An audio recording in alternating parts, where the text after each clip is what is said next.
Hello बच्चों, कल हमने स्टार्ट किया था त्रिकोणमिति का 8वां चैप्टर।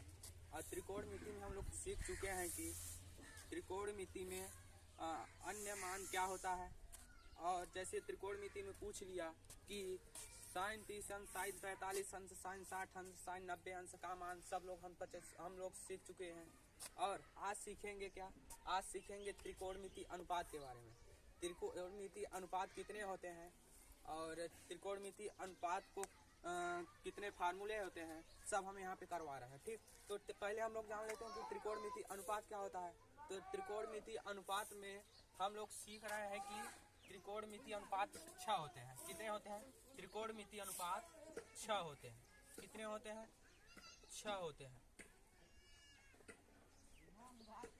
पहला है साइन थीटा। पहला है साइन थीटा। साइन थीटा को हम लोग कहेंगे कि साइन थीटा इक्वल टू क्या होगा? लंब बटे कल होगा। और दूसरा क्या होगा? दूसरा होगा कॉस थीटा। इसका मैं मान बताते भी चल रहा हूँ। कॉस थीटा का मान होगा आधार बटे कर्ण। और टैन थीटा का क्या मान होगा? तीसरा टैन थीटा का मान होगा लंब बटे आधार। और चौथा मान होगा इसका जस्ट अगर अपोजिट कर देंगे ना बच्चों, इसका अपोजिट कर देंगे तो इसका निकल जाएगा cosec theta. Sine cosec theta जो होता है साइन थीटा का अपोजिट होता है, तो sine theta equal to 1 by cosec theta होता है, या cosec theta equal to 1 by sine theta. तो हम लोग कह देंगे यहाँ पे कि चौथा क्या होगा? Cosec theta is equal to इसका पलट देंगे ना, इसको ऊपर कर देंगे और ये नीचे हो जाएगा। तो ऊपर जाएगा तो कर्ण हो जाएगा, और ये नीचे आएगा लंब, नीचे आएगा तो कर्ण बटे लंब हो जाएगा। उसके बाद पांचवा क्या होगा? पांचवा होगा कॉस थीटा का अपोजिट होगा। क्या होगा? कॉस थीटा का अपोजिट सेक थीटा। तो sec theta is equal to क्या होगा? Sec theta equal to, theta की जगह पे ए बी कुछ भी दे सकता है। ठीक, तो कॉस थीटा का अपोजिट सेक थीटा हो गया। सेक थीटा का अपोजिट क्या होगा? कर्ण ऊपर चला जाएगा, कर्ण ऊपर गया, आधार नीचे आया, तो कर्ण ऊपर जाएगा तो क्या हो जाएगा? कर्ण बटे आधार नीचे आया तो आधार। ठीक, और छठवा का होगा, छठवा का टैन थीटा का अपोजिट क्या होगा? टैन थीटा का अपोजिट जो होगा कॉट थीटा होगा, क्योंकि ये लंब बटे आधार है ना। अगर कॉट थीटा कर देंगे तो ये आधार ऊपर चला जाएगा और लंब नीचे चला आएगा, तो क्या हो जाएगा? आधार बटे लंब। इसी के तौर पे अब हम क्वेश्चन करवाने वाले हैं कि त्रिकोणमिति अनुपात जैसे कह दिया, एक जैसे दिया, आप क्वेश्चन हम लोग करने वाले हैं। ठीक, तो question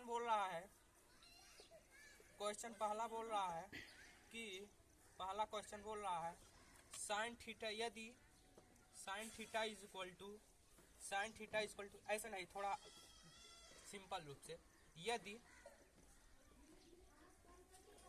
sign theta is equal to 4/5, तो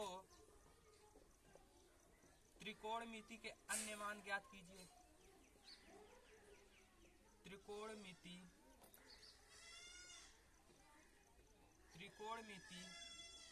के अन्य मान ज्ञात कीजिए। अन्य मान ज्ञात कीजिए। ठीक, ज्ञात करो, यहाँ पे मान लो ज्ञात करो बच्चों। ठीक, ज्ञात करो। तो हम पहला देखो यहाँ पे दे दिया है sine theta equal to 4/5। Sine theta equal to 4/5, तो त्रिकोणमिति के अन्य मान बताना है। तो हम यहाँ पकड़ेंगे कि साइन थीटा इक्वल टू, पहले इसको पकड़ लें जो दिया है। ठीक, जो दिया है, तो यहाँ पे साइन थीटा इक्वल टू कितना दिया है? 4/5। जबकि साइन थीटा इक्वल टू यहाँ बताएं, साइन थीटा इक्वल टू किसके बराबर होगा? लंब बटे कर्ण के बराबर होगा। तो यहाँ इसका हो जाएगा लंब जो होगा, यहाँ पे लिख लो, लंब कितना हो जाएगा? 4, और कर्ण कितना हो जाएगा? कर्ण हो जाएगा 5। जब हमको दो मान पता रहता है, ठीक, जब दो मान पता रहता है तो तीसरा मान ज्ञात करने के लिए क्या करते हैं? तीसरा मान ज्ञात करने के लिए हम लोग पीजीटी का फार्मूला, मतलब पाइथागोरस थ्योरम लगाते हैं, मतलब पाइथागोरियन थ्योरम, पाइथागोरस प्रमेय। तो पाइथागोरस प्रमेय क्या होता है?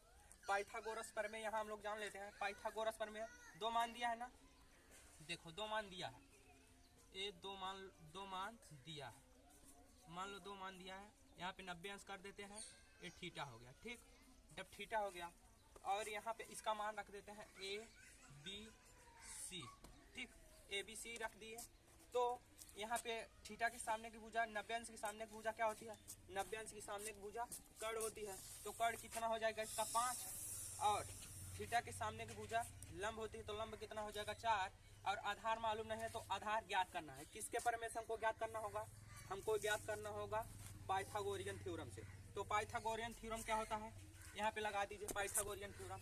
पीजीटी परमेय से, पीजीटी मतलब इसको पूरा कहेंगे पाइथागोरियन थ्योरम, मतलब पाइथागोरस परमेय। पीजीटी से, तो पीजीटी से का मतलब पाइथागोरियन थ्योरम क्या होता है? कर्ण का स्क्वायर इज इक्वल टू लंब का स्क्वायर प्लस आधार का स्क्वायर। ठीक, तो हमको क्या क्या पता है यहाँ इसमें देखिए हमको कर्ण पता है 5 और लंब पता है 4। तो हम क्या करेंगे? कर्ण यहाँ पे क्या निकालेंगे? यहाँ पे आधार निकालेंगे। तो कर्ण का मान रख दीजिए कितना है 5, तो 5 का स्क्वायर कर देंगे। उसके बाद लंब का स्क्वायर कितना होगा? 4 का स्क्वायर। फिर आधार का स्क्वायर नहीं पता, वैसे जाने दो इसको। उसके बाद 5 का स्क्वायर 25, 5 का स्क्वायर 25 हो गया, माइनस अब पहले 5 का स्क्वायर 25 कर दो, और 4 का स्क्वायर कितना होगा? 16 प्लस एक स्क्वायर, इसको ऐसे जाने दो। अब देखो, अगर 25 में कहते हैं कि अगर किसी भी संख्या को एक पक्ष से दूसरे पक्ष में ले जाया जाता है तो उसका चिन्ह बदल जाता है। तो चिन्ह कैसे बदलेगा? यहाँ पे देखो 25 है, ठीक, और इधर है प्लस में है, और इधर जब पक्ष इसका बदलेगा तो माइनस में हो जाएगा, क्योंकि प्लस में है, प्लस का माइनस हो जाएगा, तो माइनस हो गया, और इक्वल टू ए स्क्वायर। अब यहाँ देखो 25 में से 16 के कितना आएगा? 9 आएगा। फिर यहाँ पे ए स्क्वायर, उसके बाद एक इसका स्क्वायर है, 3 का स्क्वायर है, ए स्क्वायर हो जाएगा। स्क्वायर स्क्वायर छोड़ दो, ए का मान कितना आएगा? 3 आ जाएगा। ठीक, 3 आ जाएगा। जब यहाँ पे 3 आ गया, हमको क्या ज्ञात करना है? त्रिकोणमिति के अन्य मान। त्रिकोणमिति के अन्य मान ज्ञात करना है, तो क्या क्या ज्ञात करेंगे? त्रिकोणमिति के अन्य मान में जैसे हम दे दिए त्रिकोणमिति के साइन थीटा दिया था, कॉस थीटा निकालेंगे तो क्या होगा? कॉस थीटा इक्वल टू आधार बटे कर्ण। आधार कितना है? आधार निकल के आया 3, और बटे कर्ण कितना है? 5, 3/5। उसके बाद कॉस थीटा हो गया, उसके बाद tan थीटा आएगा। tan थीटा इक्वल टू क्या होगा? लंब बटे आधार।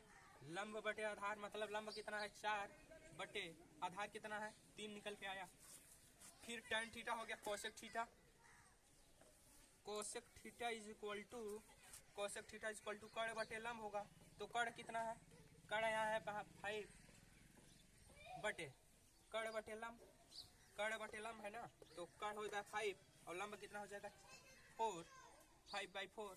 उसके बाद क्या है? यहाँ कर देते हैं, ठीक, यहाँ पे गली नहीं है, तो यहाँ कर देते हैं कोसेक सेक थीटा आप करेंगे। तो sec theta is equal to हो जाएगा, sec theta is equal to कर्ण बटे आधार हो जाएगा। कर्ण बटे आधार, कर्ण कितना है? 5 बाई आधार कितना है? 5/3। उसके बाद सेक थीटा हो गया। सेक थीटा के बाद कॉट थीटा आता है। कॉट थीटा यहाँ पे कर देंगे, तो cot theta is equal to लंब बटे आधार। यहाँ cot theta is equal to tan theta is equal to लंब बटे आधार। अब कॉट थीटा अपोजिट हो जाएगा, पलट जाएगा, आधार बटे लंब। आधार बटे लंब हो जाएगा, तो आधार कितना होगा? आधार दिया था 3, यहाँ पे आया था आधार 3, आधार हो गया। लंब कितना आया था? लंब है 4, 3/4 हो जाएगा। ठीक, यहाँ गली नहीं था, चलो कैंसिल।